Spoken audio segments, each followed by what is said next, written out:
9 program terobosan Kementerian Koperasi dan UKM. Untuk pertama kalinya, koperasi mendapatkan NIK atau nomor induk koperasi secara online. Kementerian Koperasi dan UKM melakukan terobosan database koperasi di seluruh Indonesia. Data jumlah koperasi yang akurat menjadi salah satu faktor penting untuk menentukan langkah dan kebijakan yang akan diambil pemerintah. Berdasarkan hasil pendataan per Desember 2014, jumlah koperasi di Indonesia sebanyak 209.488 dengan jumlah koperasi yang aktif sebanyak 147.249 unit. Sedangkan bagi koperasi yang tidak aktif yang jumlahnya mencapai 62.239 unit dibekukan dan akan dibubarkan sesuai dengan ketentuan dan peraturan perundangan yang berlaku. Ini untuk pembinaan koperasi, sehingga kita kalau nggak punya database, gimana kita melakukan perencanaan program dari semua koperasi yang aktif, ya kita masukkan database jumlah 147.000.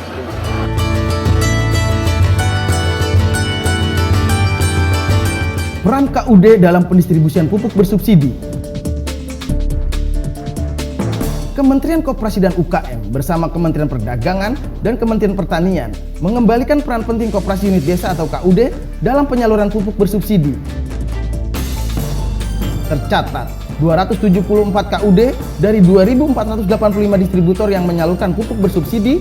Kementerian Koperasi dan UKM mengusulkan kembali 150 KUD sebagai distributor dan 629 KUD sebagai pengecer.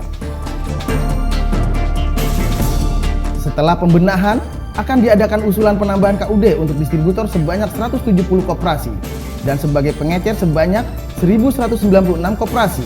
Beberapa koperasi lainnya juga sudah siap sebagai distributor, antara lain Sumatera Utara, Kalimantan Barat, Jawa Barat, Gorontalo, Kalimantan Tengah, dan Kalimantan Selatan. Secara bertahap, peran KUD sebagai distributor pupuk bersubsidi akan ditingkatkan hingga 50%. Sejak awal Maret launching, penyaluran pupuk bersubsidi sudah dilakukan mulai di Malang, Jawa Timur, Maros, Sulawesi Selatan, Sragen, Jawa Tengah, Denpasar, Bali, dan Kupang, NTT. Namanya pupuk bersubsidi, itu keluhan di seluruh Indonesia. Pendistribusian pupuk bersubsidi adalah kewenangan Menteri Perdagangan, Menteri Pertanian, dan pabrik pupuk. Kewenangan Menteri Koperasi nggak ada. Menteri Koperasi cuma punya KUD. Saya bilang tadi itu undang-undang dasar kita jelas koperasi. Masa nggak berani ngasih koperasi? Akhirnya bisa terwujud. Akte notaris. Untuk memberikan kemudahan dan memfasilitasi koperasi dalam melengkapi legalitas usahanya, Kementerian Koperasi dan UKM mengembangkan program pembuatan akte notaris untuk pendirian koperasi bagi pengusaha mikro secara gratis.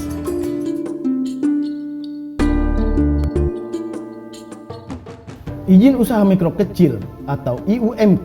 Dalam rangka mempermudah para pelaku usaha mikro dan kecil mendapatkan perizinan, Kementerian Koperasi dan UKM bekerja sama dengan Menteri Dalam Negeri dan Menteri Perdagangan untuk menyederhanakan perizinan bagi usaha mikro dan kecil melalui pelimpahan kewenangan perizinan dari Bupati atau Wali Kota kepada Camat.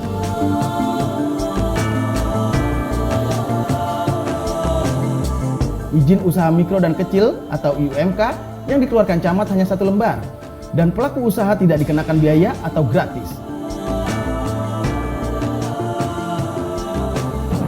Pelaku usaha mikro dan kecil dapat menyampaikan IUMK yang diperolehnya ke BRI.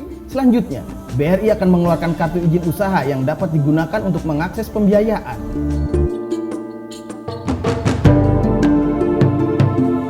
Dalam penerbitan IUMK, Kementerian Koperasi dan UKM melakukan pendampingan yang bertugas memberikan pelatihan agar pelaku usaha mampu mengembangkan usahanya, membuka akses pasar, dan meningkatkan kualitas produk.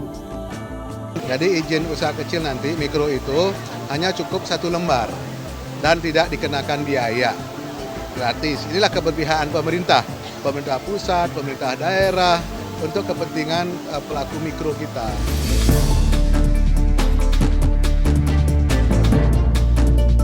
Penumbuhan dan pengembangan wirausaha. Program dukungan penumbuhan dan pengembangan kewirausahaan menargetkan 50.000 wirausaha per tahun dan mendukung penambahan target 1 juta wirausaha secara nasional dalam kurun waktu 2015 sampai dengan 2019. Hal ini dilakukan melalui program yang bersinergi antara pemerintah pusat maupun daerah, pelaku usaha, dan gerakan koperasi.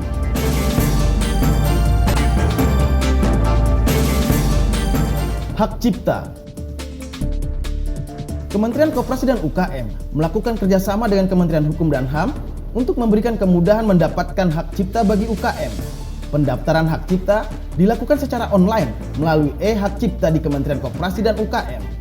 Dengan persyaratan sederhana, KTP, NPWP, dan karya harus orsinil. Prosesnya sangat cepat, hanya 1 jam dan tanpa dipungut biaya. Pemberian sertifikat hak cipta diberikan untuk memfasilitasi dan memberikan kemudahan bagi para pelaku usaha mikro dan kecil, mendorong produktivitas usaha, dan melindungi kreativitas hasil karya UMKM. Saya harus kerjasama dengan Menteri Hukum HAM.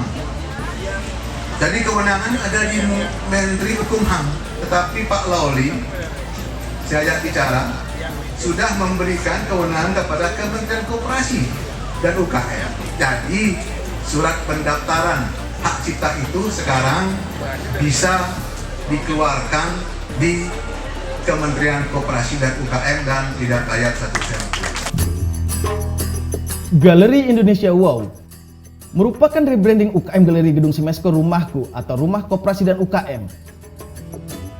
Dengan menawarkan berbagai fasilitas bagi wirausaha baru, para insan kreatif, dan para pelaku UKM yang ingin naik kelas. Fasilitas yang dimanfaatkan para market orang muda, perempuan, dan pengguna internet atau netizen. Sebagai target utama adalah 2 ruang makerspace yang merupakan ruang bagi UKM bereksperimen. Space sebagai tempat pembelajaran bagi UKM membranding produk yang dilengkapi dengan creativity room, serta productivity room yang juga berfungsi sebagai investor meeting place. Galeri Indonesia Wow adalah sebuah media yang memberikan sarana untuk mengembangkan produknya, tentunya yang berorientasi ekspor, padat karya, dan menuju pada digital ekonomi. LPDB KUMKM, Lembaga Penyalur Dana Bergulir atau LPDB Kementerian Koperasi dan UKM memangkas tingkat suku bunga kredit menjadi 5% dari sebelumnya 6% atau kira-kira sebesar 2,77% per tahun flat untuk koperasi sektor real seperti bidang pertanian, peternakan, perkebunan, dan perikanan. Itu artinya bunga yang dibebankan kepada koperasi dan UKM atau setara 0,23% per bulan. Selain itu, pinjaman dana bergulir untuk KSP atau USP juga dipangkas dari semula 9% per tahun menjadi 8% per tahun skala menurun atau kira-kira sebesar 4,4% per tahun flat. Itu artinya bunga yang dibebankan kepada koperasi dan UKM untuk sektor simpan pinjam setara 0,37% per bulan. Kredit Usaha Rakyat atau KUR kembali diluncurkan mulai 25 Mei 2015 dengan suku bunga KUR tahun ini sebesar 12% per tahun. Sebelumnya, suku bunga KUR sebesar 22% dengan plafon kredit maksimal 25 juta tanpa agunan yang dikonsentrasikan pada usaha mikro di sektor pertanian, kelautan, perikanan, industri kecil, dan sektor lainnya. Dengan kriteria NPL saat penyaluran KUR sebelum evaluasi di bawah 5% dan mempunyai sistem IT atau online dengan perusahaan penjamin. Dan ke depan, diupayakan akan turun kembali sampai dengan 9% per tahun. Dan yang baru sekarang bahwa KUR itu betul-betul untuk para kredit mikro kecil maksimal 25 juta tanpa agunan. Dan saya sudah lapor Pak Presiden harus ada subsidi bunga sehingga bunga KUR itu bisa diturunkan lagi. Inilah beberapa program yang telah dilakukan oleh Kementerian Koperasi dan UKM. Ke depan, program ini akan terus dilanjutkan hingga mencapai koperasi dan UKM yang sejahtera, mandiri, dan berdaya saing sehingga bangsa berjaya.